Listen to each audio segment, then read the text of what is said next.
นะโมตัสสะภะคะวะโตอะระหะโตสัมมาสัมพุทธัสสะนะโมตัสสะภะคะวะโตอะระหะโตสัมมาสัมพุทธัสสะนะโมตัสสะภะคะวะโตอะระหะโตสัมมาสัมพุทธัสสะ อีสีสิทธิพระพรบวรเว้นวิเศษอาติเลกาติชูชัยยตุภาวังชายามังคลังตะโตโลกังสุขังภาลังอวะหาวิวะโหชัยยะมหามงคล วันนี้แม่นวันที่1มกราคมพุทธศักราชล่วงแล้ว2568วัดสาการเป็นเดือนงามยามดีวันดีทีอมุตตะโชคตูกใบนี้แม่นตูกไม่จันขันหาใบนี้แม่นขันไม่แก้วคุณนางและพ่อแม่ปุ่นแปลงแล้วจึงได้แต่งผ้าควันนะอยู่ส้นล้อนใส่ลายมีทั้งฝ่ายผูกแขนแหวนใส่ก้อยปัดหน่อยใส่สังวาน มงคลการอันประเสริฐบุญแก้วเกิดน้ำหาวาสนามาทรงให้ลุลาบใดสมดังปรารถนาบุพเพบุญญาตาสันนิวาสธรรมโมภาสแผ่ความดี บารมีอยู่ทรงเป็นยอดปงความเพียรใจเสถียรมาพบพ่อนางน้อยนอกันละยานีงามโสพี่ศีสะทรงเนื้อเกลียงอ่อนคมคำหมวยผมดำสีสงาได้น้ำว่านางสาว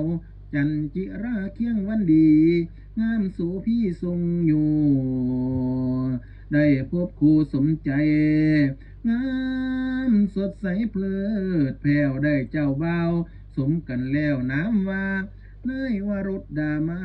เป็นคู่แก้วพัวควานจบขบวนทวนที่พวกน้องพี่ปีดาบุญน้ำผ้าวาสนาทรงอยู่บ่ได้มีหัวปูปัญญาได้พันละยาอันงามของสายอองตองจัญญา บุญนำพาอานันเนกได้พิเศษมงคลได้ใส่ความเพียรพยายามสร้างฐานะของตนเพื่อให้งานมงคลของหมู่เจ้าให้สำเร็จดังคำกล่าวเว้าทุกสิ่งอันนายวารุดดามาศผู้เป็นเจ้าบ่าวบุญจองนาวนำสู้อีกครั้งยอดพาทูนางสาวจันจิราเคียงวันดีเสมอดังลาบยศสรรเสริญสุขขอให้ลังเทมาโยทุกเมื่อทุกกาลทุกวันทุกยามตราบจิรัตเนื้อติกาลเฮิงยาวนานสืบต่อไปก็ปูเถินมาบัดนี้ทุกฝ่ายมีแต่ความปีดีสีวิเศษป่ารบเหตุแห่งมุ่งคนการมุ่งคนงานการสมรสบ่หลีกลดประเพณีจึงได้กระทำลาบาสีเพื่อให้เป็นมั่งคะละดีอันประเสริฐบุญแก้วเกิดสมภารจึงได้พากันขวนขวายหาอาหารเหลือหลายหลากสาปะพักพร้อมทุกสิ่งอันมีทั้งผู้พันและมากจีบเฝ้าว่างหีบดาวดามาละหอมห่วงเฮาข้าวต้มกล้วยใบายสีมีทั้งไข่หน่วยดีเกลี้ยงปอดมีทั้งกากุลาไก่ตัวผู้โอกแต่งใส่ตกสวยรวยงามอวยห้วยเลิศแล้วเหล่ากองแก้วใส่ผ้าขวัญสับป่าอาหารนี่หลายหลากหาได้มาปรามวลมา แต่งใส่ผ้าป่าไว้ถึงเสื้อตั้งเมียนเมื่อยามดี มีสีใสบ่สาวมาบัดนี้จึงได้ไปอาราธนาเอาอาจารย์เจ้าผู้ฉลาดมานั่งศาสตร์เอิ้นเซิ้นขวัญว่าสี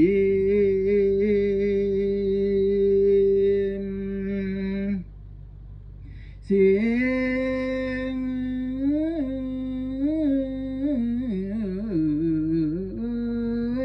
ว่าสีมือนี้แม่นมือสันวันนี้เป็นวันดีวันเศรษฐีอมุตตะโชคปราสิทธิโยกพร้อมลักษณะข่อยผู้ตาก็จังได้มาสู้ข่อยพ่อปูเกิดจังได้มาหาตามหาสีภาษาข่อยนี่เป็นผู้เฒ่าสร้างเว้ากล่าวเชิญควันนะว่ามาลาลันยาสาเชิญเอาขวัญอ่อนลาฮาลักกาโดยอ่อนอ่อนเชิญเยื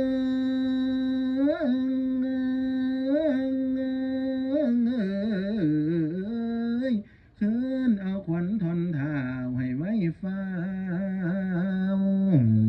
ให้เต้ามาให้เต้ามา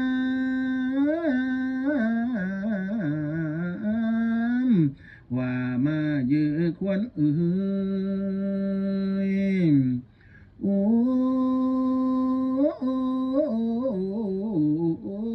ยข่อยจักเชิญเอาขวัญอ่อนหน่อยลาอ่อนตีนแดงเชิญเอาขวัญนางเพลงให้ดวนมายาสาเชิญเอาทั้งขวัญหนาขวัญตาเขียวกองกองขวัญเจ้าพาดกะละเม่นพลากบ้านอวยนานแล้วให้ตาวมาให้ตาวมา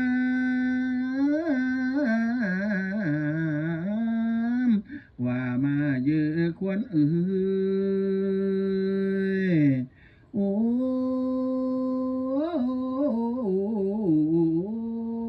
ยขวัญตกบกก็ให้พากันออกขวัญตกหมอกก็ให้พากันลุกขวัญตกหูก็ให้พากันพ้นขวัญเจ้านี่อย่าได้ไปอยู่ซนในห่วยดอกแก้มปูแก้มป่าว่ามาเยอะขวัญเอ่ยเอ้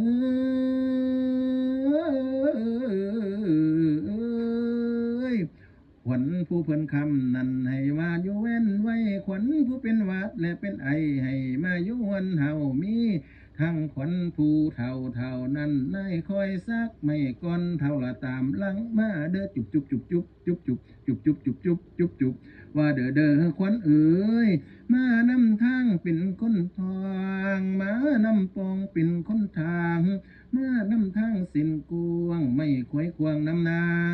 บาดว่าน้ำล้นห่วยขอให้ขวัญเจ้านี่คอยลอยมาอยู่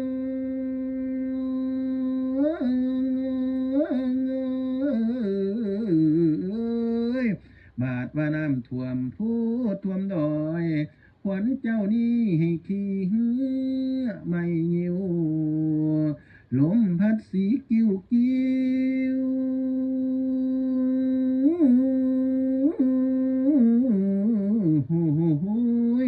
ลมพัดสีกิ้วกิ้วขวานเจ้า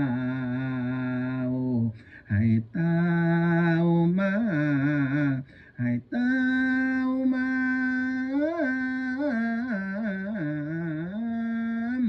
ว่ามาเยอะขวัญเอ่ยให้ขวัญเจ้านี่ละมากินสิ้นปลาตูทอคอนาคให้ขวัญเจ้านี่นานี่ นี่นานี่นานี่นานี่นานี่นานี่นาเมื่อกินสิ้นปากตูทอข้อเหือให้ควันเจ้านี่นานี่นานี่นานี่นานี่นานี่นานี่นานี่นานี่นาเมื่อกินสิ้นป่าเสือตัวทอข้อ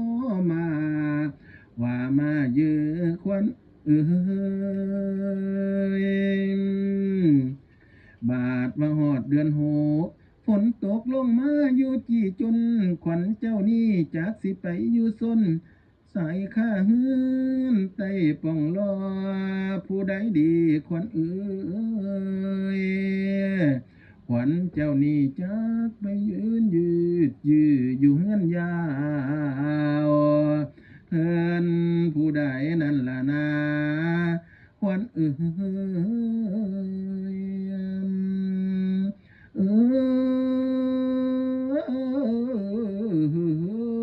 ยว่าดังนั้นแล้วก็จึงหมายเอาฝ่ายอ้อมแก้วมุ่งคุณบุญคุณดีงามดูอาจผูกแขนลาดขวัญหลานว่ามาเยอะขันแม่นผูกเบื้องซ้ายขอให้ขวัญนางสาวจันจิลาเคียงวันดีนายวรุษดามาดดีมาเยอะขันแม่นผูกเบื้องขวาขอให้ขวัญนางสาวจันจิลาเคียงวันดีนายวรุษดามาดนี่อยู่มาทุกมัวทุกองมาทุกตนทุกคนก็ปูเถินว่าแล้วตั้งแหกตั้งแต่ในกาลานี่เมื่อนาเจ้าอย่าได้อ่อนล้าเสียสี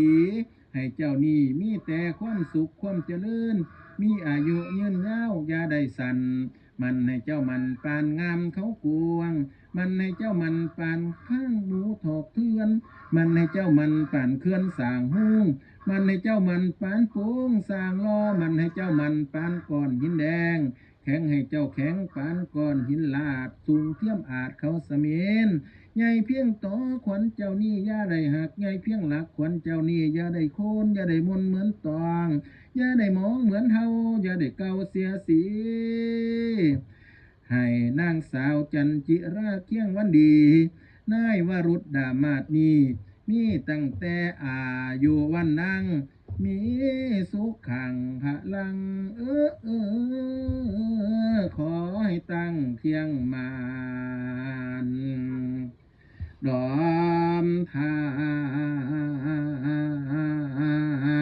นจงเจริญ